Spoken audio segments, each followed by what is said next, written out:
Shalom kepada yang terhormat Ibu dosen Helena Turnip MPD dengan mata kuliah Dasar-dasar Pendidikan. Di sini kami akan menjelaskan materi tentang landasan pendidikan. Sebelum kami menjelaskan materi kami, pertama-tama kami akan memperkenalkan diri terlebih dahulu. Perkenalkan, nama saya Tabita Mutia Tambunan dengan NIM 2201011116. Perkenalkan, nama saya Satya Febrianti Banurea dengan NIM 1011109.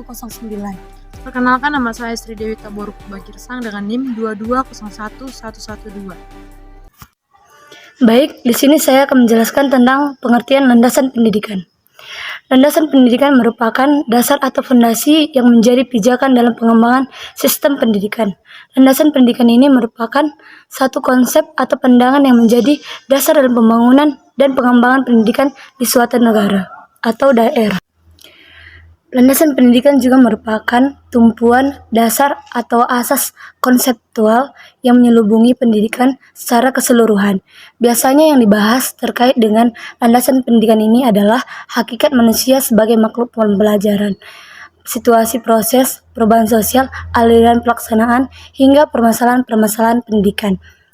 Menurut Hatimah, mengatakan bahwa secara leksikal, landasan berarti dasar, tumpuan, atau alas. Oleh karena itu, landasan pendidikan merupakan tempat bertumpu atau titik tolak atau dasar pijakan dalam melaksanakan pendidikan.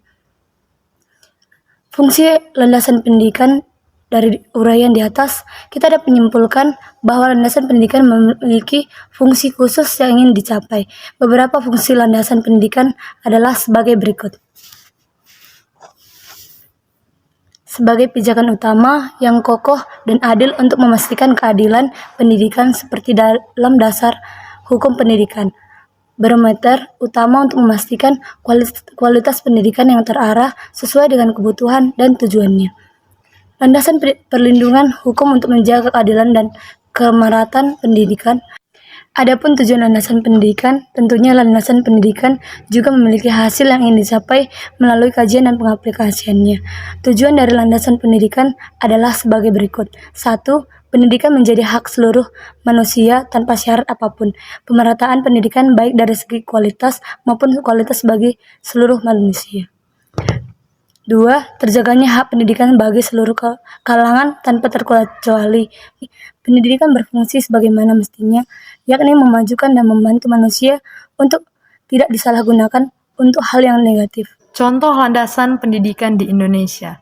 Terdapat 4 pilar pendidikan nasional yang dianggap sebagai landasan pendidikan, yaitu yang pertama, pendidikan karakter atau moral, yang kedua, pendidikan akademik atau intelektual, yang ketiga, pendidikan jasmani dan kesehatan, yang keempat, pendidikan sosial dan budaya.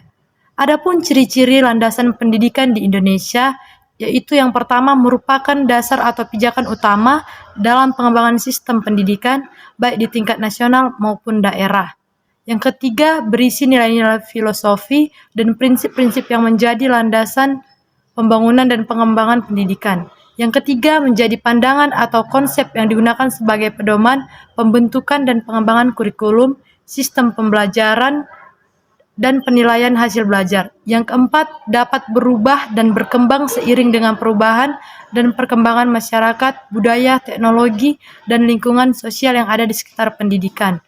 Yang kelima, mempengaruhi kebijakan dan praktik pendidikan di suatu negara atau daerah. Baiklah, di sini saya akan melanjutkan materi yang B, yaitu pengembangan sistematis dalam konteks kebutuhan praktis bagi orang dapat dilakukan melalui beberapa langkah-langkah berikut. Yang pertama, identifikasi kebutuhan pendidikan. Identifikasi kebutuhan pendidikan dilakukan dengan mengumpulkan data tentang masalah-masalah yang dihadapi oleh masyarakat dalam bidang pendidikan. Dalam hal ini, langkah-langkah yang dapat dilakukan adalah dengan melakukan survei atau kajian terhadap masyarakat dan stakeholder pendidikan lainnya. Yang kedua, perencanaan. Setelah identifikasi kebutuhan pendidikan dilakukan, langkah berikutnya adalah melakukan perencanaan. Perencanaan meliputi menentukan tujuan pendidikan, sasaran, strategi, program, dan anggaran yang dibutuhkan untuk mencapai tujuan pendidikan. Yang ketiga, implementasi. Implementasi adalah tahap pelaksanaan dari program pendidikan yang sudah direncanakan. Tahap ini meliputi proses perekrutan tenaga pendidik, pengadaan sarana dan prasarana pendidikan, pembentukan kurikulum, serta pelaksanaan pembelajaran. Yang keempat adalah evaluasi. Evaluasi dilakukan untuk mengetahui sejauh mana program pendidikan yang sudah diimplementasikan dapat memenuhi kebutuhan pendidikan. Evaluasi dapat dilakukan melalui tes, observasi, atau penilaian oleh ahli. Dari hasil evaluasi ini dapat dilakukan perbaikan dan pengembangan program pendidikan. Yang kelima, penyempurnaan. Setelah evaluasi dilakukan, hasil evaluasi digunakan sebagai dasar untuk melakukan perbaikan dan penyempurnaan program pendidikan. Hal ini dilakukan untuk memastikan program pendidikan yang diimplementasikan dapat memenuhi kebutuhan praktis pendidikan bagi orang-orang sekitarnya. Yang keenam, melakukan pengembangan sistematis untuk memenuhi kebutuhan praktis pendidikan bagi orang, maka langkah-langkah di atas perlu diulangi secara berkesinambungan agar program pendidikan dapat terus berkembang. Latar belakang landasan pendidikan dan pengembangan sesuai dengan kebutuhan praktis pendidikan dapat dilihat dari beberapa faktor. Di antaranya, yang pertama, perkembangan teknologi dan ilmu pengetahuan. Perkembangan teknologi dan ilmu pengetahuan terus berubah dengan cepat.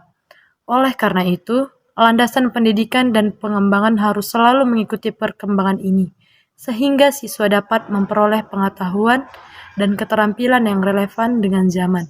Yang kedua, kebutuhan tenaga kerja pendidikan harus mempersiapkan siswa untuk memasuki dunia kerja dengan keterampilan yang diperlukan. Oleh karena itu, landasan pendidikan dan pengembangan harus mengintegrasikan keterampilan yang relevan dengan dunia kerja saat ini, seperti keterampilan teknologi dan keterampilan interpersonal. Yang ketiga, tuntutan masyarakat. Masyarakat memiliki tuntutan terhadap pendidikan, termasuk harapan terhadap kualitas pendidikan dan hasil yang diperoleh siswa. Oleh karena itu, landasan pendidikan dan pengembangan harus memperhatikan tuntunan dan harapan masyarakat. Yang keempat, perkembangan individual. Setiap siswa memiliki kebutuhan dan keunikan yang berbeda. Oleh karena itu, landasan pendidikan dan pengembangan harus memperhatikan kebutuhan individual siswa dan memastikan bahwa setiap siswa memiliki kesempatan untuk berkembang secara maksimal. Landasan pendidikan juga mempunyai beberapa teori yang berhubungan dengan kehidupan sehari-hari. Berikut adalah beberapa teori tentang landasan pendidikan. Yang pertama, teori perkembangan kognitif.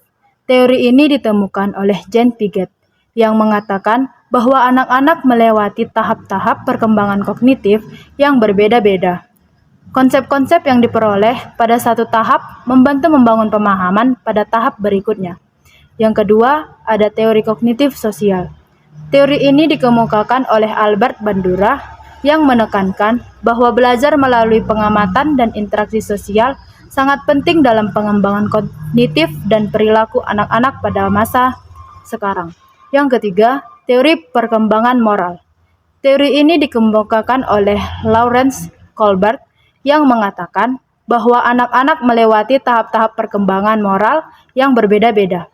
Pada setiap tahap, anak-anak memperoleh pemahaman yang lebih dalam tentang konsep-konsep moral dan etikanya. Yang keempat, teori behaviorisme. Teori ini dikemukakan oleh B.F. Skinner yang menekankan bahwa perilaku dipelajari melalui pengalaman dan rangsangan lingkungan yang diterima oleh individu. Yang kelima, teori konstruktivisme. Teori ini menekankan bahwa anak-anak membangun pemahaman mereka tentang dunia melalui pengalaman dan interaksi dengan lingkungan mereka. Teori ini lebih terfokus dengan bagaimana anak-anak belajar dan bagaimana mengorganisir pengetahuan yang mereka dapat dalam kehidupan mereka sehari-hari. Landasan pendidikan di Indonesia juga mempunyai jenis-jenis landasan pendidikan. Asumsi-asumsi yang menjadi titik tolak dalam rangka pendidikan dari berbagai sumber dapat bersumber dari agama, filsafat, ilmu dan hukum, atau yuridis. Jenis landasan pendidikan dapat diidentifikasikan dan dikelompokkan menjadi yang pertama, landasan religius pendidikan. Landasan religius pendidikan adalah asumsi-asumsi yang bersumber dari ajaran agama yang dijadikan titik tolak dalam pendidikan. Contohnya, carilah ilmu sejak dari buayan hingga masuk hilang lahat atau meninggal dunia. Menurut ilmu adalah fardul bagi setiap orang, implikasinya bagi setiap orang bahwa belajar atau melaksanakan pendidikan sepanjang hayat merupakan suatu kewajiban. Yang kedua, landasan filosofis. Pendidikan adalah asumsi-asumsi yang bersumber dari filsafat yang dijadikan titik tolak dalam pendidikan. Landasan ilmiah pendidikan adalah asumsi-asumsi yang bersumber dari disiplin ilmu. Tentunya yang dijadikan titik tolak dalam pendidikan. Landasan psikologis pendidikan adalah asumsi-asumsi yang bersumber dari kaidah-kaidah psikologis yang dijadikan titik tolak dalam pendidikan. Contohnya, setiap individu mengalami perkembangan secara bertahap, dan pada setiap tahap perkembangannya, setiap individu memiliki tugas-tugas perkembangan yang harus diselesaikannya. Implikasinya pendidikan mesti dilaksanakan secara bertahap. Tujuan dari isi pendidikan mesti disesuaikan dengan tahapan dan tugas perkembangan individu atau peserta didik. Yang ketiga, landasan sosiologis. Landasan sosiologis adalah pendidikan yang mempunyai asumsi-asumsi yang bersumber dari kaidah-kaidah sosiologi yang dijadikan titik tolak dalam pendidikan. Contohnya, di dalam masyarakat yang menganut stratifikasi sosial terbuka, terdapat peluang besar untuk terjadinya mobilitas sosial. Adapun fakta yang memungkinkan terjadinya mobilitas sosial itu antara lain bakat dan pendidikan. Implikasinya, para orang tua rela berkorban membiayai pendidikan anak-anaknya. Yang keempat, landasan antropologis. Pendidikan adalah asumsi-asumsi yang bersumber dari kaidah-kaidah antropologi yang dijadikan titik tolak dalam pendidikan. Contohnya, perbedaan kebudayaan, masyarakat, di berbagai daerah, misalnya sistem mata pencaharian, bahasa, dan kesenian.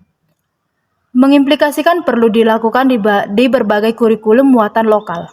Yang kelima, landasan historis. Landasan historis adalah pendidikan asumsi-asumsi yang bersumber dari konsep dan praktek pendidikan masa lampau atau sejarah, yang dijadikan titik tolak perkembangan pendidikan masa kini dan masa yang akan datang. Contohnya, semboyan. Pada semboyan kita yaitu Tut Wuri Handayani.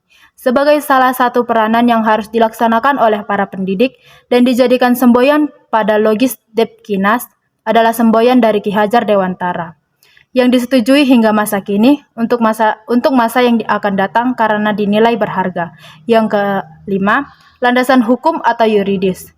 Pendidikan adalah asumsi-asumsi yang bersumber dari peraturan-peraturan perundang-undangan yang berlaku dan dijadikan titik tolak dalam pendidikan. Contohnya, Undang-Undang Republik Indonesia Nomor 20 Tahun 2003 tentang Sistem Pendidikan Nasional. Yang keenam, landasan deskriptif. Pendidikan adalah asumsi-asumsi tentang kehidupan manusia sebagai sasaran pendidikan apa adanya atau desain yang dijadikan titik tolak dalam rangka pendidikan. Landasan deskriptif pendidikan umumnya bersumber dari hasil riset ilmiah dalam berbagai disiplin ilmu.